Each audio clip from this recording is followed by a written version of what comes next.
Ladies and gentlemen, at this time, we ask that you please rise.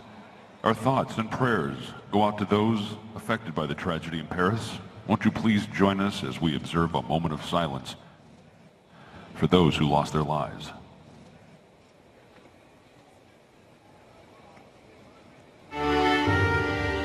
C'est un immense élan de solidarité. Depuis hier, partout, aux quatre coins de la planète, sur les parquets, dans les stades ou sur les réseaux sociaux, entre la Marseillaise et les mots du cœur, le monde du sport bat à l'unisson. Sulle note della Marsigliese, l'inno nazionale francese. Ils le disent avec des mots à eux, mots choisis en français. Raphaël Nadal se dit anéanti. Et Serena Williams, dans la langue de Molière, parle d'un cœur qui fait mal. Traduction approximative, mais qu'importe, l'essentiel est ailleurs. Des mots et des images en forme d'hommage. David Luiz et Ibrahimovic prônent la paix façon hippie. Clive Woodward affiche une poignée de main symbolique entre les meilleurs ennemis du rugby. Et Lavezzi, réputé pour sa vitesse au PSG, montre sur son compte une image d'une incroyable poésie. C'est triste, évidemment, de voir ce qui s'est passé. Mais malheureusement, ça arrive aussi dans le monde entier. Je le redis, mes condoléances à tout le monde là-bas. Teddy Riner et ses 8 titres de champion du monde revient sur la soirée d'avant-hier avec un mot terrible. Horrible nouvelle, écrit Lindsey Vonn, la championne olympique de descente à Vancouver. Et le numéro 1 mondial, Novak Djokovic, se dit choqué, triste et horrifié. Les attentats de vendredi l'ont laissé sans voix.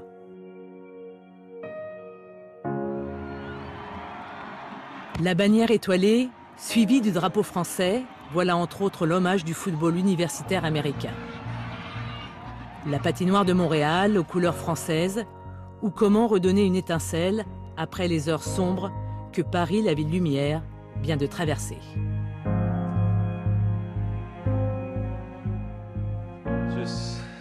Quand on voit le nombre de victimes, on essaie de comprendre. C'est un choc. Gagner une place sur la grille de départ, notion ô combien dérisoire hier pour Lewis Hamilton au Grand Prix du Brésil. Jonah Lomu, l'ancienne star du rugby néo-zélandais, a fait un mauvais rêve. Un cauchemar certainement, comme on le comprend. Léo Messi délivre lui un magnifique message d'amour. L'amour seul unira le monde. Mais mon Dieu, qu'arrive-t-il aux hommes?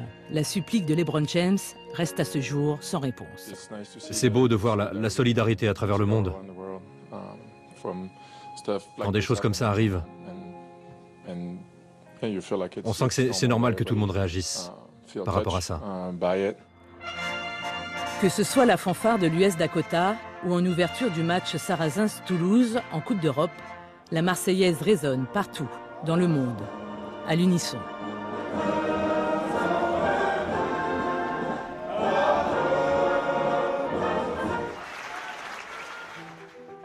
Depuis vendredi soir, on ne parle plus d'exploits ni de performances. Quel que soit leur dieu, quelle que soit leur religion, les plus grands champions se sont unis avec Paris par la prière et contre la barbarie. Magnifique hommage.